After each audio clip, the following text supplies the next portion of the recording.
তোমার লজ্জা করে না নিজের ছোট ভাইয়ের বউর দিকে কুনজরে তাকাইতে তার সাথে নোংরামি করতে? মেডিসিনটা খুব কাজের, আমি আমার কাজ শুরু করে দেই।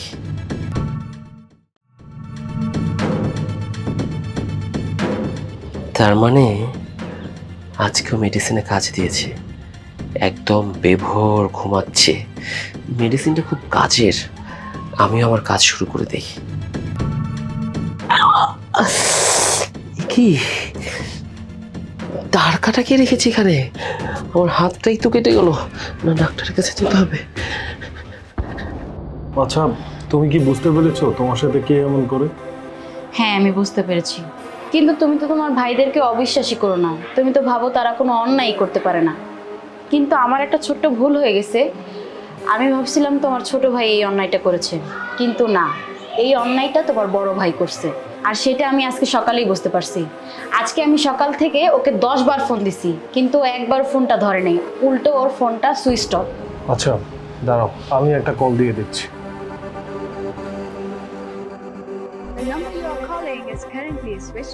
এই সত্যি তো ওর ফোন সুইচ অফ।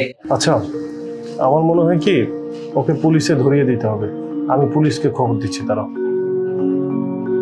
কি রে, তোরা দুজন সকাল সকাল এখানে বসে আছিস? আচ্ছা ভাইয়া, একটা সত্যি কথা বলো তো, সকাল থেকে তুমি কোথায় ছিলে?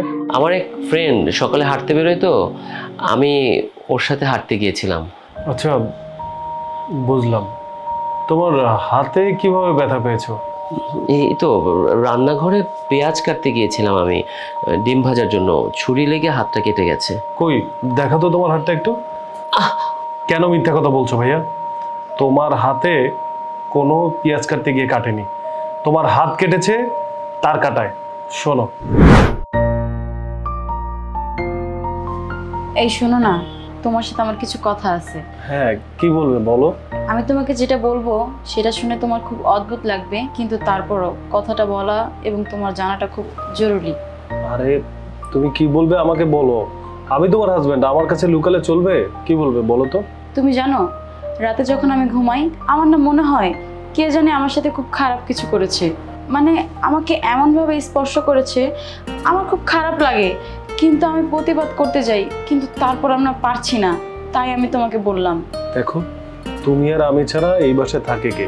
আমার বড় ভাই আর ছোট ভাই, আর ওদের প্রতি আমার অগাধ বিশ্বাস আছে। ওরা এই ধরনের কাজ করতেই পারে না। না, হোক বা না হোক, আমার তো মনে হচ্ছে তোমার ছোট ভাই এইসব করে। আচ্ছা ঠিক আছে, আমি মেনে নিচ্ছি তুমি যেটা বলছো সেটাই সঠিক। তুমি একটা কাজ করবে, আমি যখন রাতে ডিউটিতে যাব তখন তুমি যেভাবে শুয়ে থাকতো ওইভাবেই শুয়ে থাকতো, তারপর কি করা যায় আমি দেখছি। আচ্ছা ঠিক আছে, একটু তাড়াতাড়ি কইরো। আচ্ছা ঠিক আছে, তুমি ঘুমানোর প্রিপারেশন নাও, আমি দেখছি কি করা যায়। আচ্ছা ঠিক আছে।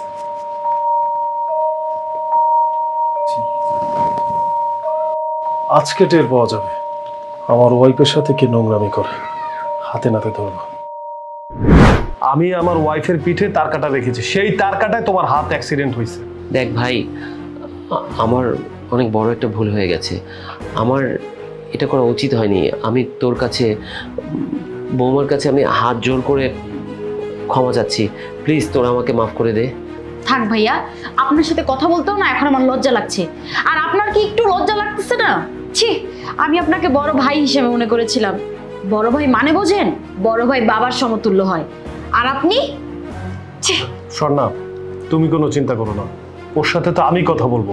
ভাইয়া, তোমার লজ্জা করে না নিজের ছোট ভাইয়ের বউর দিকে কুনজরে তাকাইতে তার সাথে নোংরামি করতে? আমি তোমাকে গ্রাম থেকে তুলে শহরে এনেছি কেন জানো? যাতে করে তুমি আয় উপার্জন করে তোমার পরিবারকে ঠিকঠাক ভাবে চালাতে পারো। আর তুমি কিনা এখানে বসে নোংরামি করছো। আমি জানতাম না যে তুমি এরকম একটা নোংরামি করবে। আমি ভেবেছিলাম আমার ছোট ভাই হয়তো এরকম ভুলভাল কাজ করছে, কিন্তু আমি তো বিশ্বাসই করতে পারছি না ভাইয়া, তুমি আমার বড় ভাই হয়ে এরকম একটা নোংরামি করলে। আর এই যে মেয়েটা, এই মেয়েটা তো তোমাকে বড় ভাই ভেবেছিল, তুমি ওর সাথে এরকম একটা জঘন্য কাজ কি করে করতে পারলা ভাইয়া? ছোট, আমার কথাটা একবার শোন। আমি বুঝতে পেরেছি আমি অনেক বড় একটা অন্যায় করেছি। তুই আমাকে শহরে এনেছিলি আয় রোজগারের জন্য, যাতে কাজ করে আমি আমার পরিবারকে দেখাশোনা করতে পারি। আর সেই আমি কিনা পথভ্রষ্ট হয়ে নিজের ছোট ভাইয়ের বউয়ের সাথে, ছি, আমার একটা ভুল হয়ে গেছে। আমি তোকে ওয়াদা দিচ্ছি, আজকের পর থেকে আমি কখনো এমন করব না, আমি কখনো এমন করবো না। বোন, তুমি আমাকে মাফ করে দাও প্লিজ। ভাই প্লিজ আমাকে তোরা মাফ করে দে। ভাইয়া, আমি তোমার আর একটা কথা শুনতে চাই না। ভালোই ভালোই এই বাসা থেকে বের হয়ে যাও, নাহলে কিন্তু তোমাকে পুলিশে দিতে বাধ্য হবে।